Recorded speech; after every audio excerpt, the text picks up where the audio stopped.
गंधर्व कन्या।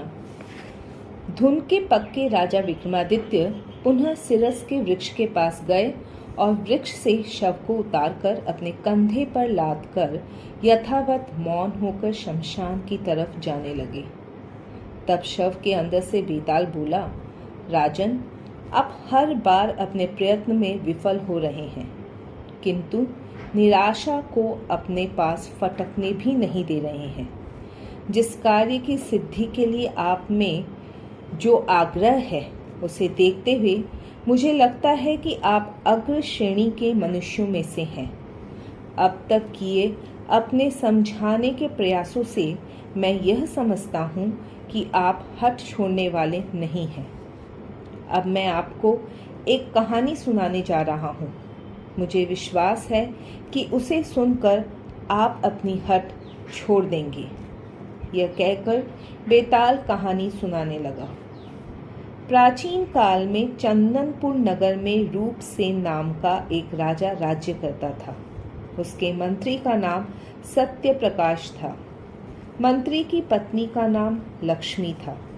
लक्ष्मी सचमुच लक्ष्मी थी, रूप में भी गुणों में भी। राजा रूपसेन बड़ा विलासी था। वह विलास और सुख आनंद को ही अपना सबसे बड़ा धर्म मानता था। एक दिन राजा ने अपने मंत्री सत्यप्रकाश से कहा, मंत्री जी, आप राजकाज देखिए, मैं तो अब सब प्रकार से निश्चिंत होकर सुख आनंद के साथ जीवन बिताऊंगा। मंत्री करता तो क्या करता, वह राजा की आज्ञा शीश पर धारण करके राजकाज देखने लगा। वह दिन रात राजकाज में फंसा रहता था। उसे खाने पीने की सुध भी नहीं रहती थी। फलतः वह शरीर से बड़ा दुर्बल हो गया। ऐसा लगने लगा मानो उसे कोई बहुत बड़ा रोग हो गया हो। एक दिन उसकी पत्नी ने उससे पूछा, स्वामी, मैं देख रही हूँ आपका शरीर दिनों दिन दुर्बल होता जा रहा है। आपको कोई रोग तो नहीं लग गया है? पत्नी की बात सुनकर मंत्री बोला, नहीं, मुझे तो कोई रोग नहीं लगा। दरअसल बात यह है कि राजा मुझे राजकाज सौंपकर रात दिन विलास में डूबा रहता है। मुझे राजकाज की सदा चिंता लगी रहती है। चिंता के कारण मेरा शरीर दुर्बल होता जा रहा है। लक्ष्मी बोली, चिंता बड़ी बुरी बला होती है। चलिए कुछ दिनों के लिए तीर्थ पर चलें। तीर्थों में आनंद प्राप्त होगा और चिंता भी नहीं रहेगी। मंत्री ने अपनी पत्नी की बात मान ली। उसने राजा की सेवा में उपस्थित होकर उनसे तीर्थ यात्रा के लिए अनुमति मांगी। पहले तो राजा ने अस्वीकार कर दिया, पर जब मंत्री ने उनका ध्यान अपने शरीर की दुर्बलता की ओर आकृष्ट किया, तो उसने उसे तीर्थ यात्रा के लिए आज्ञा दे दी। आज्ञा मिलते ही मंत्री अपनी पत्नी के साथ तीर्थ यात्रा पर निकल पड़ा। वह दक्षिण के तीर्थों में घूमता हुआ समुद्र के किनारे रामेश्वरम पहुंचा। दोपहर के पहले का समय था। मंत्री पूजा करने के बाद रामेश्वरम के मंदिर से बाहर निकला। सहसा उसकी नज़र समुद्र में एक हरे हरे पेड़ पर पड़ी। उस पेड़ की डालों में हीरे पन्ने और मोतियों के फल लगे हुए थे। वृक्ष की एक डाल पर एक सुंदर स्त्री बैठी सुमधुर स्वरों में वीणा बजा रही थी। वह नेत्रों में आश्चर्य भरकर उस वृक्ष की ओर देखने लगा। उसको उस समय और भी आश्चर्य हुआ जब उसने देखा कि वह वृक्ष समुद्र के भीतर समा गया। कुछ दिन तीर्थ यात्रा करने के बाद वह अपने देश लौट आया। उसने राजा की सेवा में उपस्थित होकर उस अनोखे पेड़ की चर्चा की जिसे उसने समुद्र में देखा था। यह सुनकर राजा ने कहा, मंत्री जी, मुझे रामेश्वरम ले चलिए। हो सकता है उस पेड़ को देखने का सौभाग्य मुझे भी प्राप्त हो जाए। मंत्री अस्वीकार कैसे कर सकता था। वह राजा के साथ पुनः रामेश्वरम के लिए चल पड़ा। रामेश्वरम पहुंचकर मंत्री और राजा जब पूजा करने के बाद मंदिर से बाहर निकले तो समुद्र में फिर वही पेड़ दिखाई पड़ा। मंत्री तो चकित विस्मित होकर उस पेड़ की ओर देखने लगा, लेकिन राजा समुद्र में कूद पड़ा।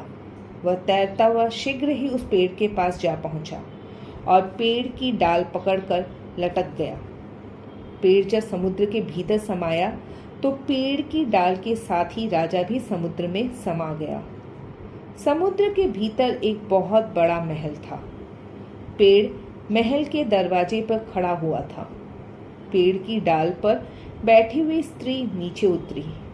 उसके साथ ही साथ राजा भी नीचे उतरा।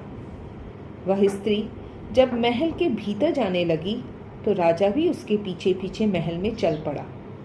स्त्री ने महल के भीतर जाकर राजा से पूछा, तुम कौन हो और यहाँ किस लिए आए हो? राजा ने कहा, मैं पुण्यपुर का राजा हूँ।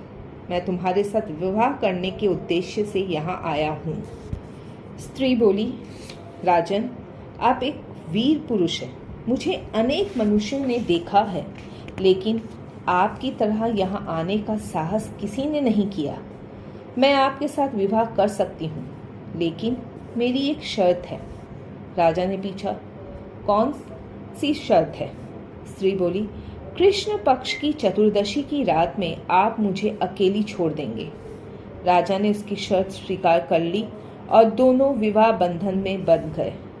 दोनों पति पत्नी के रूप में सुखपूर्वक उस महल में रहने लगे। कुछ दिनों बाद कृष्ण पक्ष की चतुर्दशी की रात आ पहुंची। स्त्री ने राजा से कहा, महाराज, आज की रात चतुर्दशी की रात होगी। आपको मेरी शर्त याद है ना? राजा बोला, हाँ, याद है। आज मैं तुमसे अलग रहूंगा।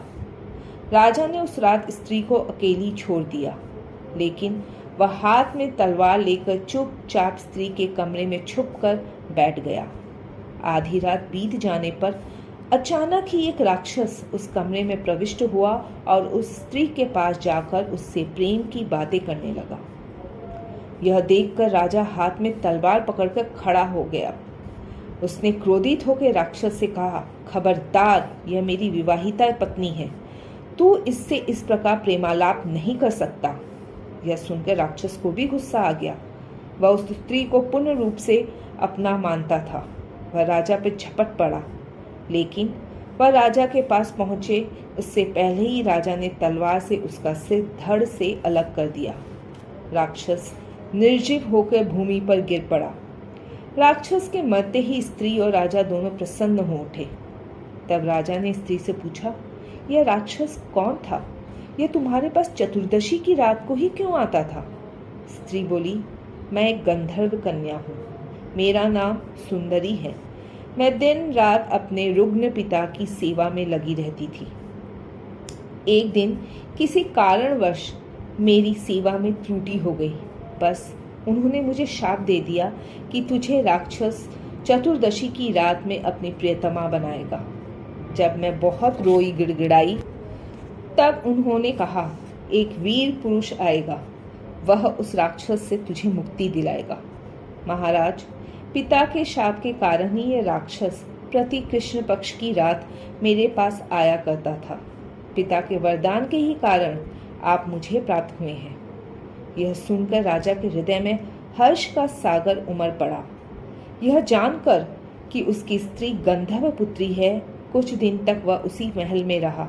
इसके बाद वह अपनी पत्नी के साथ अपनी राजधानी में आ गया। राजा के अभाव में राजधानी में सन्नाटा छाया हुआ था।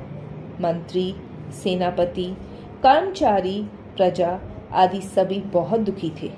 राजा को पाकर सबके हृदय में हर्ष का सागर उमड़ने लगा।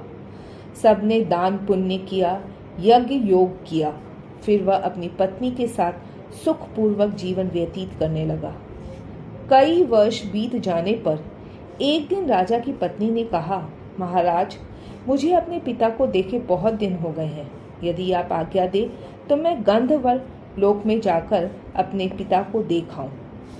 राजा ने अपनी पत्नी को गंधर्व लोक में जाने की अनुमति दे दी, लेकिन वह गंधर्व लोक नहीं गई।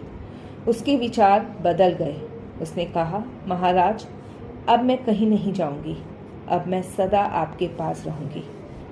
यह सुनकर राजा को बड़ा आश्चर्य हुआ।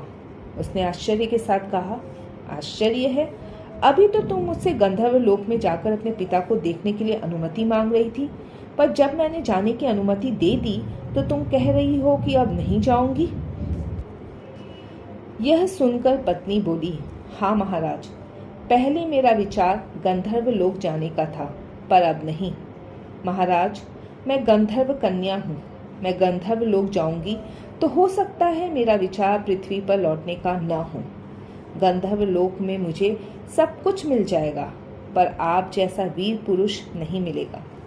मैं गंधर्व लोक को छोड़ सकती हूँ, लेकिन आपको नहीं छोड़ सकती। यह कहकर वह राजा के चरणों में गिर पड़ी।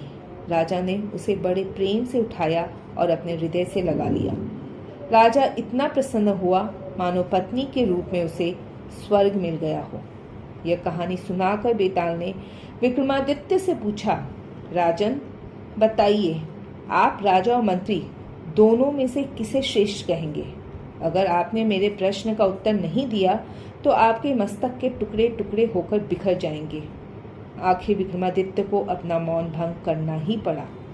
उन्होंने कहा, बेताल, मैं तो मंत्री को ही श्रेष्ठ कहूँगा, क्योंकि उसने अपने कर्तव्य पालन में बड़े बड़े कष्ट उठाए थे। बेताल को अपना उत्तर मिल गया था और राजा का मौन भंग हो गया था, इसलिए बेताल को आज़ाद होने का मौका मिल गया और वह शव सहित वहां से अदृश्य होकर उसी वृक्ष पर जा लटका।